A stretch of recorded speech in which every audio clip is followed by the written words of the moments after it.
Welcome back to the First and Inches Sports Podcast. It's been quite some time, right? Wow, it's been almost, what? I don't know, too long. 6 months? Way too long. Since the annual Inches Awards? Yeah, it's been way too long. I know, I've missed podcasting, but you know what? We're doing a change this year. Yeah, we're changing it up a little bit. We're going to come back at you with, I guess, we call it Season 2 of the First and Inches Sports Podcast. Deuces? Yeah. Season Deuce. We're going to make the episodes a little shorter, a little bit more concise, focus on one topic. Yeah, we're converting it from more of a podcast to a show. Yeah, let's call it the First and Inches Sports Show now. Yeah. Not really a sports podcast, even though I said that in the intro. Forget I said that. Yeah, I mean, we're still getting over the new hump. It's going to take us a while to get into the little swing learning of period. things, We're back. Yeah. We're back, though. That's all that matters. So, enough with all the chit-chat, dude. Let's get into it. Today's topic, we're doing fantasy sleepers. Yeah, we're doing some of our favorite values in fantasy football this year. We're looking for the sleepers here. We did a fantasy football episode last year. We're going to do multiple this year. Yeah. We're going to go sleepers, busts. Who knows? We're going to do a bunch. We're going to do a lot. Yeah, because this is the time of year where you and your friends are It's buzzing juiced. about I'm juiced. the fantasy draft. You're getting Yeah. your orders. You're getting everything. And Yeah, your group chats are buzzing. Ooh, I'm getting goosebumps thinking about it. Yeah, we're in a It few gets me leagues so together, juiced. Yeah. and- We're doing a dynasty league. I'm going to whoop his ass in. I can't wait. But I got the pick before him, so It doesn't matter. I mean, you traded her up around. me I've a been little moving bit, up and down the board like I'm Joe Shane. He pretty much is a Joe Shane clone. Yes. But we'll get to the main topic here Yeah, today. We're going to start sleepers. off with our wide receiver sleepers of the Yeah, year. you start it off. I'll start it off. I'm going to start off before you start off by saying I heavily disagree with this one. Let's just get that out of the way. Let's put it in the air right now. But that's the beauty of sports. You could disagree with things and still come together in a podcast. Exactly. You know what I'm saying? So my first sleeper is Nico Collins. I think he's an absolute freak. He's the clear alpha on the Texans wide receiving core. He's 6'4". Yeah. I believe he runs a 4.4, which is like, if you look at the size Yeah, of it's a that man, big you're boy not going who's to be fast. like... That's a big boy who's fast. I've been seeing a lot of reports from Texans training camp that he is the clear number one. I just don't think they're. I just kind of am avoiding their passing offense. I'm avoiding their entire offense in fantasy this year, honestly. I'm kind of doing the opposite. I'm kind of jumping on. I think it's cheap. I guess. I think there's a lot of high value, high ceiling guys. Yeah. I get the floor is. I mean, the ceiling is. I just feel. Dalton Schultz, Robert Woods. They drafted Dell. I just Mechie. rookie quarterback. Yeah, exactly. I'm just avoiding them completely. And Nico Collins is the most expensive one out of all of them in terms of you're ADP. right. You're right. But listen, ADP. I'm sorry to cut you off, but Yes. I almost forgot to include our sponsor that isn't our sponsor, but we're going to try to get them to sponsor us. our underdog. Wow, that was like Step Brothers. We did that at the same time. That wasn't Did we planned. become best friends? Yup. Good housekeeping. So We're using Underdog ADP. let me throw some stats out there for Nico Collins real quick. So last year he completed 75% of his contested catch opportunities, 12 out of 16.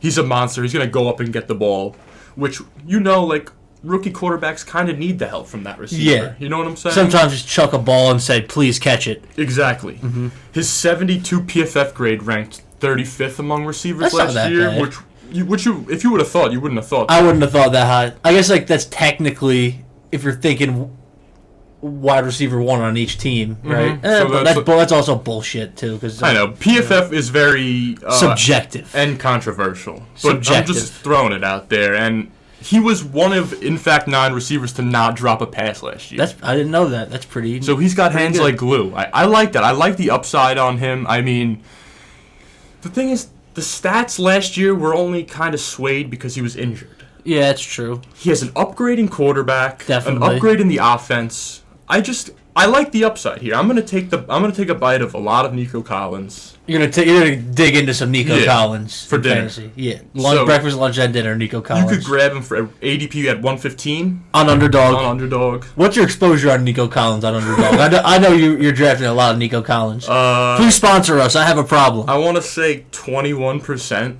21%. That's not that bad. He's probably my 4th most drafted receiver. Yeah, if Kendra Miller gets hurt or doesn't play, You're gonna have to reevaluate your portfolio. my investment portfolio is not looking great. You're gonna be like, I need to get in on that mortgage. I need a second job. I need this to work. That's great. So Nico yeah. Collins. I mean, I know you disagree, but we'll just see. Respectfully disagree. We'll You made some very good out. points, though. You made some interesting points. I just think he's a little expensive. I don't know. I'm just kind of avoiding the Texans as a whole in fantasy football, to be completely honest with you. Which is cool. I mean, we could definitely have differing opinions on the Houston Texans. Yeah. Kind of a polarizing team. And I'm expecting a lot of people to have either love-hate relationships with that team. Yeah, I mean, as well, Stroud is a players. good passer, so, I mean, they could be decent in the passing game at least, and they'll probably be down a lot realistically, so. Yeah, I mean, Some it's an garbage interesting time pick. points are points. He is expensive for the Houston Texans. Yes, that's what exactly. I agree with that. Yeah. But you go ahead to your wide receiver. I'm going to go with Quentin Johnston, rookie wide receiver, San Diego Chargers. Wow. You're back in like 2000. Los Angeles Chargers, I apologize. I don't give it. They're kind of irrelevant anyway. They really are, right? Quentin Johnston, his ADP on Underdog is 79. It's probably a little high because 3 wide receiver format probably bumps that up a little bit on the Underdog stuff, but Yeah, I wonder how that differs in like a redraft. it's probably like 100, I would assume. Yeah, because there's no Only way. 2 wide receiver. If we're talking about expensive, my friend, I think it's totally not that expensive. Pick 80. we're talking about a loaded wide receiver room. We're talking about Eckler, who catches a lot of passes. We're talking about Kellen Moore offense and 2 wide receivers who were always hurt. And Fair enough. Quentin Johnston addresses what they lacked in their wide receiver room last year. He's fast for a big guy, and he's good with the ball in his hands after the catch. Mike Williams is not good with the ball in his hands No, after the but catch. he's a vertical threat. Yeah, he's a different type of receiver than Quentin Johnston. Keenan Allen's great, but he's old. And he could get hurt at any Exactly. That's minute. what Mike Will gets hurt every year, sadly. Love Mike Will, but him and Keenan always get hurt. Kellen Moore offense, they drafted a wide receiver with their first pick when their defense gave up 30 unanswered points in the playoffs. Yeah, they must love him. Exactly. a lot. He's good. They're going to use him a lot. I mean, I'm not the biggest fan of this, but I'm not gonna downplay and say that he's gonna be bad. I just think he's in the best situation to produce out of some of the rookie wide receivers this year, potentially. yeah. Because I like the Kellen Moore Herbert offense. I could see him scoring a lot of touchdowns. Honestly. Yeah, he's a big boy. Yeah. I just think that he's a good fit there. But you know how we feel about Herbert here. I mean, Yeah, Midberg. I've kind of slowed down on that narrative, to be honest. But I've been I still think pushing that train. he's definitely a little bit overrated in terms of like everyone thinks he's like as good as Joe Burrow. That's a bit of a Which is stretch. ridiculous. He's never proved anything that like Joe Burrow has, and Joe Burrow has better numbers in him. But beyond the point, Quentin Johnson is my wide receiver sleeper this year. I just think he's in a spot to produce. And even though we said Underdog ADP was 79, you're probably getting him in like a home draft or even a regular redraft 2 wide receiver league. Like pick 100.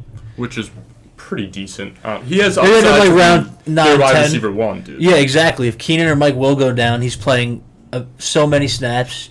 So I think he's in a very good spot. If anything, the volume's there. Is going to Yeah, be I'm there. chasing the upside there Yeah. for sure. No, that's what a lot of these picks are in the sleepers. You're trying to. I'm chase the not upside. trying to get the guy who has 700 yards. I'm Yeah. trying to hit the guy who is No, going I to feel pop. you. Yeah. I feel you. So I feel Quentin that. Johnston, there's my guy.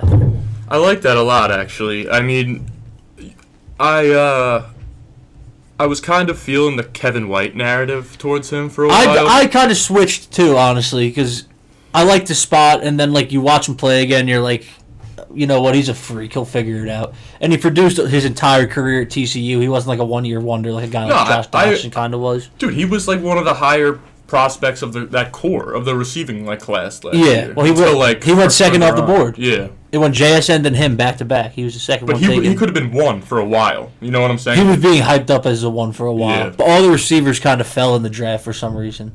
The Packers were like, let's take Lucas Van Ness over JSN.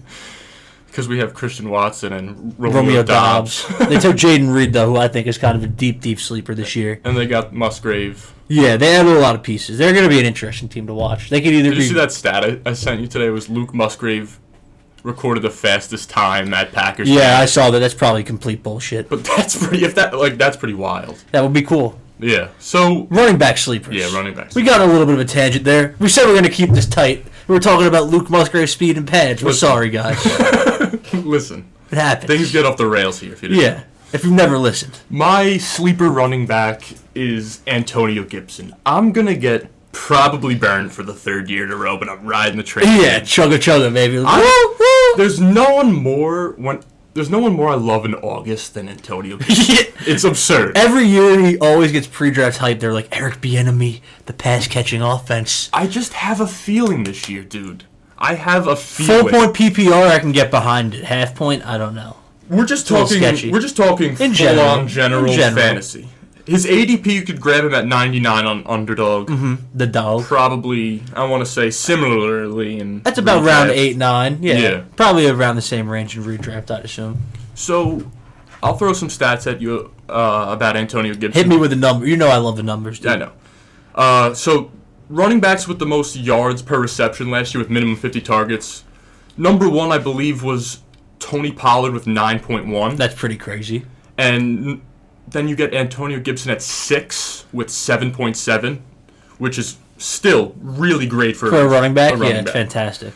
Who also was a receiver, as everyone And also knows. getting 50 targets as a running back is a good number to eclipse, too. I'm projecting 65 plus this year. I would probably... what did he have last year? I would assume he had... I don't know that number off the top of my head. If you could... I'm gonna go on my phone. If you want to look it up, I'll spiel. Spiel. I'll get the stats going.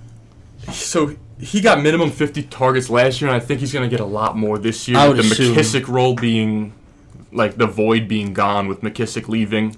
He's pretty much a Swiss Army knife type of guy. He's going to be used in a ton of different ways. I'm playing off, like, also, this is going to be kind of like a similar, what's the word that I'm trying to look for? Like a similar...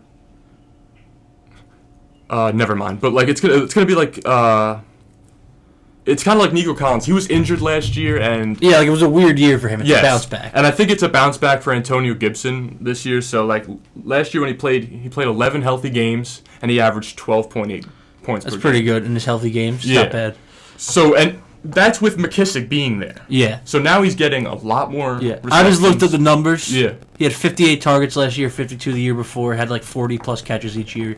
With McKissick gone, I like that point actually. He could even get like 70 sneaky. 70 would be crazy. It's gonna be him and B-Rob. They don't have any other running backs. Yeah, B-Rob. And B-Rob's like a downhill type of guy. He's not really gonna be. They're not gonna put him on an angle route. I don't think anytime soon. No, yeah. So yeah, we're projecting a first inches projection 70 plus targets. First and inches certified projection. The analytics system. Betting on targets. That's when you need to call 1-800-GAMBLER. You know, there's someone out there looking. Yeah, looking at like the target line for Brock Wright or some shit. It's like 25. Yeah, it's like nuke. That's great. That's a nice little running back sleeper. I don't mind that one. I mean, I've been on him for like the last 2 years, and he's kind of burned me. But you know what? Yeah. Third time's the charm. And I'm going to follow suit with someone who burned me last year and get back on the train, Javonte Williams. His ADP on Underdog is 83. It's about 7th, 8th round. I see him go later than that, I feel like. He falls a lot because people are scared about the injury. I'm not scared. Nah, we ain't pussy. I mean, he's coming off a pretty rough knee injury, but all the reports coming out from camp say that he's progressing pretty crazily. So, he went 1,207 total touchdowns as a rookie. That's insane for a rookie. 1,200 total yards, 7 touchdowns. Fantastic rookie year for a running back. Couldn't ask for more. And they didn't even really involve him in the offense until a couple weeks in. You got Sean Payton coming in. I'm liking that, how he's going to probably... The Broncos are going to fall in line with my next sleeper also, but I'm kind of buying the Broncos offense as a whole this year. Yeah, who burned us bad last I'm down again. I am ready to get hurt again. Broncos Russell, country. Let's ride. I'm back on the Russell Wilson train. I can't wait. It's going to be horrifying. But Javonte Williams, I just think his value is so depressed because of the injury. Like, how is a guy like Breece Hall, who's also a fantastic running back, he goes like the 3rd round? No, I agree. Same type of injury. Breece Hall is probably a better back, but what's the 5-round difference there? It's a pretty similar situation. Like, I would say he's a better back by maybe a few picks. Like, I wouldn't say a few rounds. Fantasy, probably. Javonte has a very good receiving upside, too. Especially with Sean Payton. Sean Payton loves throwing the ball to his running backs. Alvin Kamara, Reggie Bush. Mark Ingram. Mark Ingram called a lot of balls. So, I just think his value is so crazy. Buy the dip on the injury. It could burn you, but also it's an 8th-round pick. It's not going to kill your team. Yeah, I think that... The upside is so crazy. Everyone's talking about P. Ryan.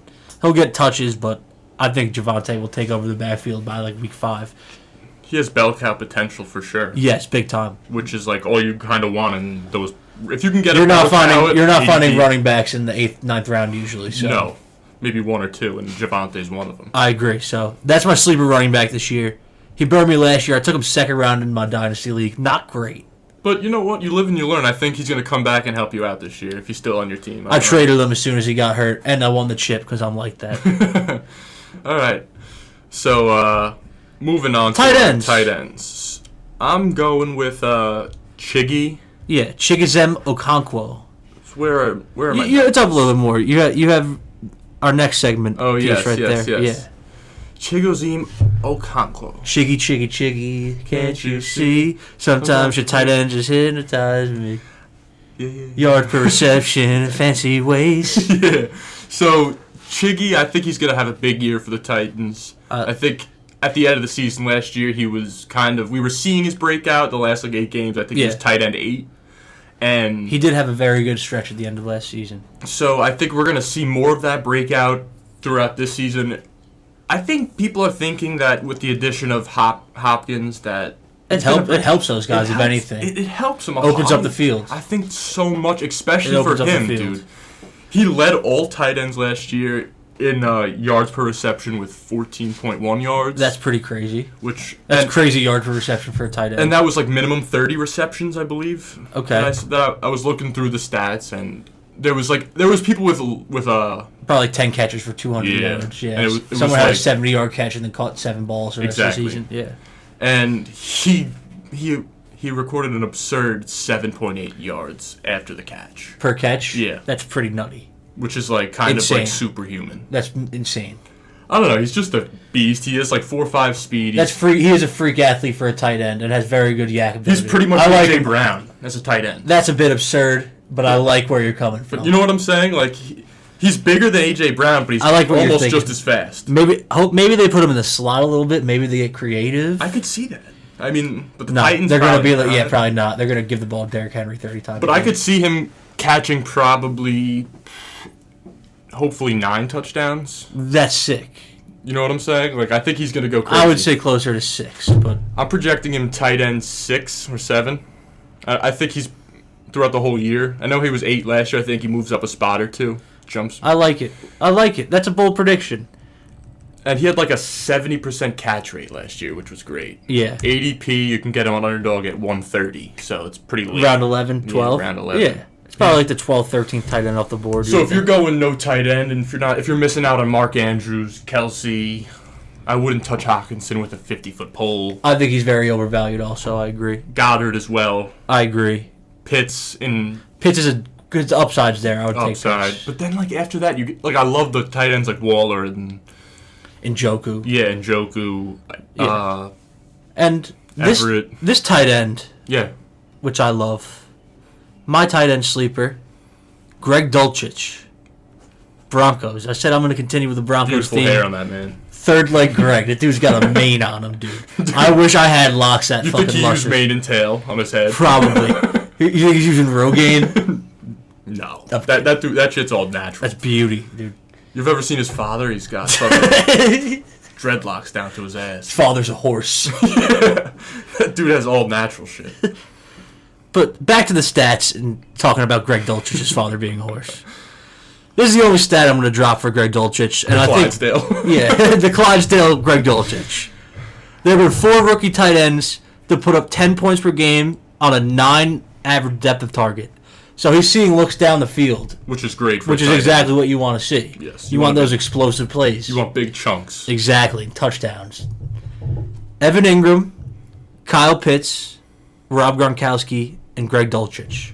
The only 4 rookie tight ends, 10 point per game season on a 9 A-dot. If you gave me those 3 and said who's the 4th, I think I would never have guessed Dulcich for $1 million. That's an absurd stat. Yeah, it's crazy. He had games, he was catching 8-9 targets a week at the end of last year. I know, and that team stunk. Well, their receiver room's kind of depleted now too. Tim Patrick blew his Achilles. Man. I feel bad for that guy. He's good player. He's going to have to retire, unfortunately, for sure. Right? But he got a bag, though, yeah. Luckily. He got paid, then he got hurt 2 years in a row. Very sad. He was a fun player. But Hamler had that heart condition, which is also very sad. But they're pass options, or it's Judy, Marvin Mims, Sutton, and then him. But I think there's a very realistic chance that he becomes the number 2 guy behind Judy, especially him eating up the middle of the field. Though. I think it's very possible. He was like their number 2 passing option towards the end of last year anyway. Russ clearly liked him. Sean Payton always uses his tight ends. Always in freaky ways. Jimmy Graham, Jared Cook. Taysom. Yeah, so I think Greg Dulcich, where he goes, I forgot to put his ADP. I believe it's like 120, 130. Yeah, you can get him in like round 10 to 12. That's my favorite tight end. Yeah, he loves this guy. Is he your most rostered one on Underdog? Yes, for sure.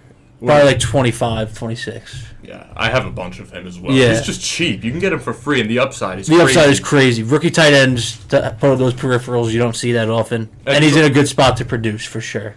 And he's almost he's the guaranteed bell cow tight end for that team. He's gonna Albert O stinks. He was our.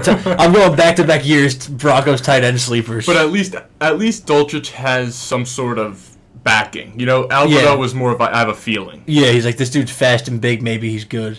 And but you know what? Maybe Albert O has a little crazy. Imagine Albert O has 1,200 yards this year. You wouldn't be mad. I'd be so annoyed. All right. But yeah, those are our sleepers. Peace. We're back here in our new location here. Wow. Where are we? Probably Egypt. I can't tell. I think these are the pyramids of Giza, if I'm not mistaken.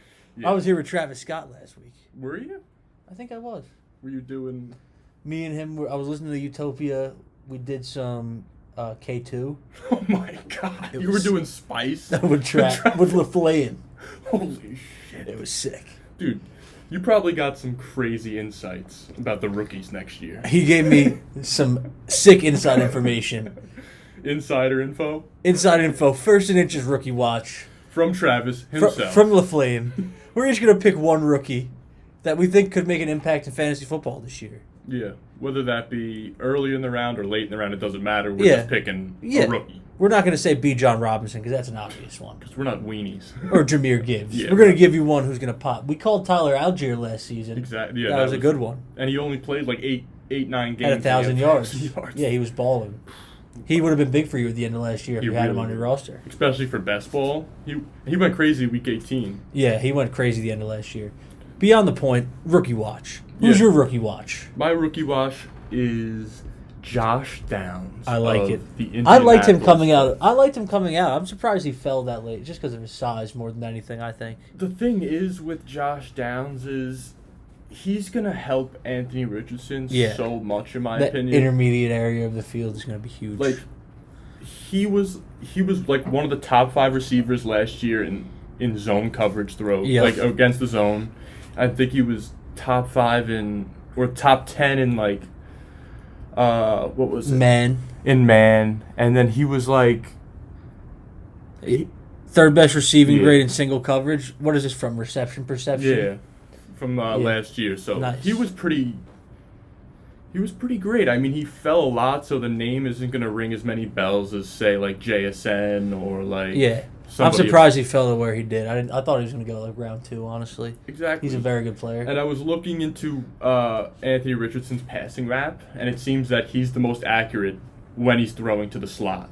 Okay. So I think that could be a match made in heaven between the two rookies. I think they are a good match. I like that combination there. Just going to be. I think it's going to be really fun to watch them kind of develop, and they're gonna put on some shows pretty much. Like they're gonna make you go, holy shit. They're gonna put on a show. Yeah, that's what I think. I think it's gonna be like the Showtime Lakers. Showtime Lakers, Magic versus Bird. That's what I'm saying. So I like that one. That's an interesting one. Another thing that I saw on Twitter was that they are currently roommates together in training camp, which I think will build the chemistry. They're cuddling, playing Madden, Uno. Yeah, they're doing crazy shit, having a good time, ordering Domino's pizzas. I was about to say ordering Domino's, 100% cheesy bread, all that. Some Parmesan bread beezies.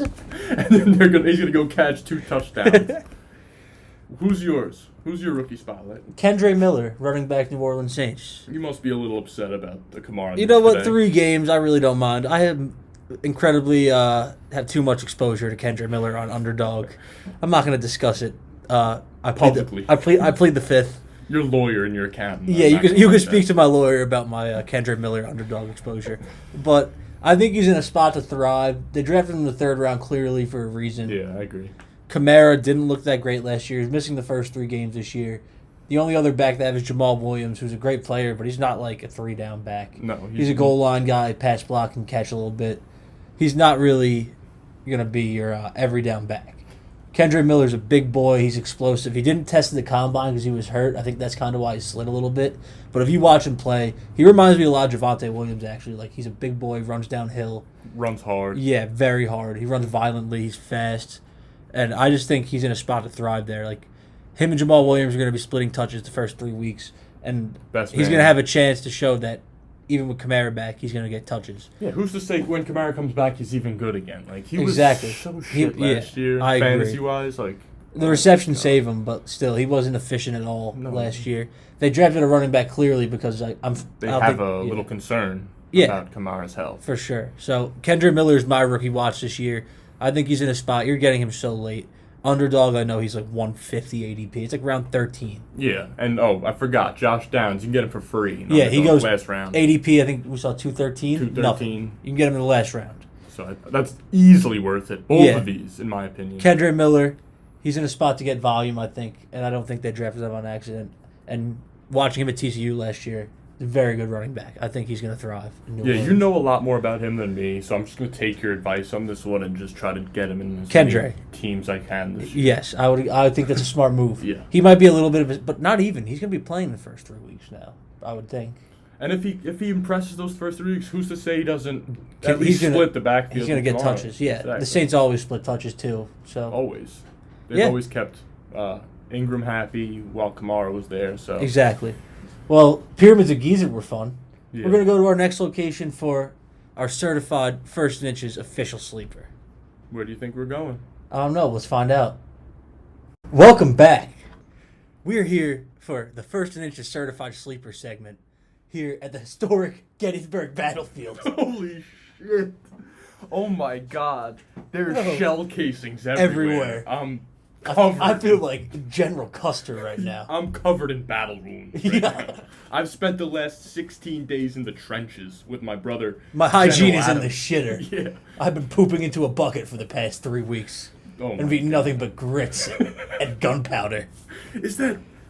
Has a rat been eating your foot? Yeah, I have trench foot. I got trench foot to give you guys the official First and Inches certified sleeper.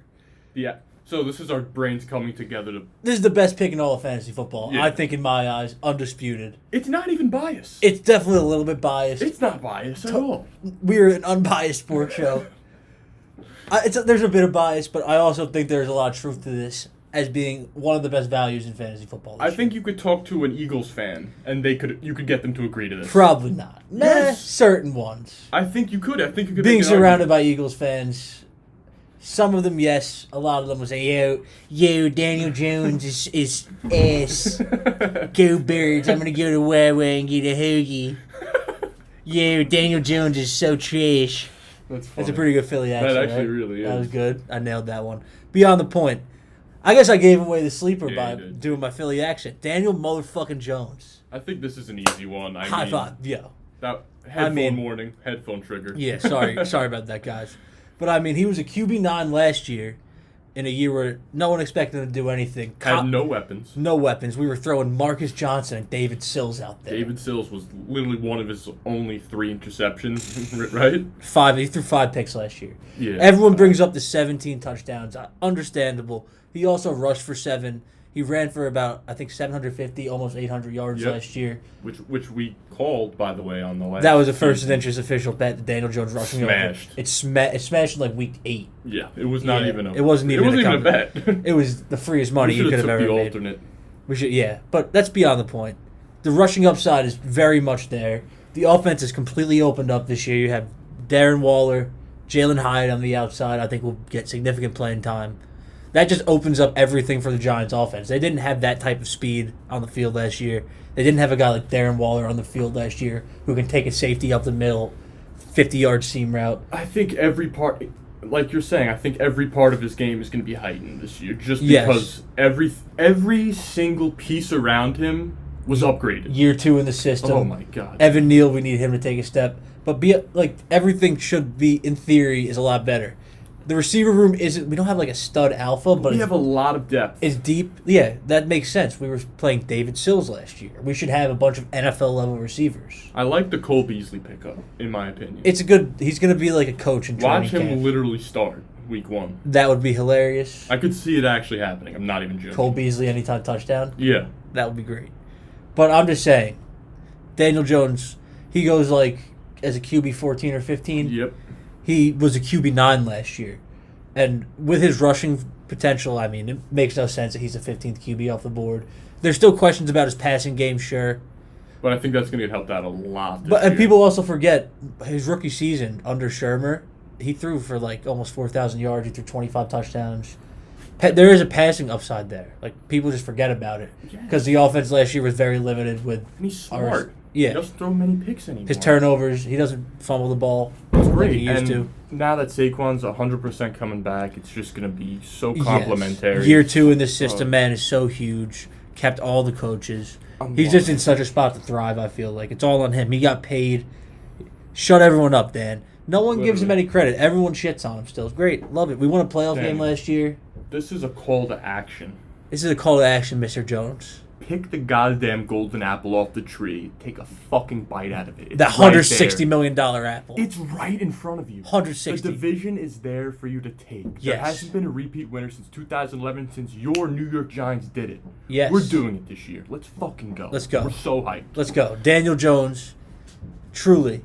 Obviously, we're very biased He here. bleeds blue, though. He bleeds blue. I know it. He pisses blue. Yes, he definitely has some sort of urinate. He has a UTI. The mic fell down. We're hyped here. Yeah. Daniel Jones. The energy. That was low-key the ghost of Daniel Jones. That was the spirit of Yeah. Daniel Jones coming to get us going. I'm very hyped about the season. Thank you for watching, guys. Yeah. It was a First great Ninja episode Sports back. Show. We're back. It feels great to be back. We love each and every one of you. Like and subscribe. Thank you. Click all those buttons. Be good, people. Sorry though, folks. I was finna just get up out of here, folks. Hold on. Right. I had a tweet. We got black on this motherfucker. Alright, okay, go. Blacking out.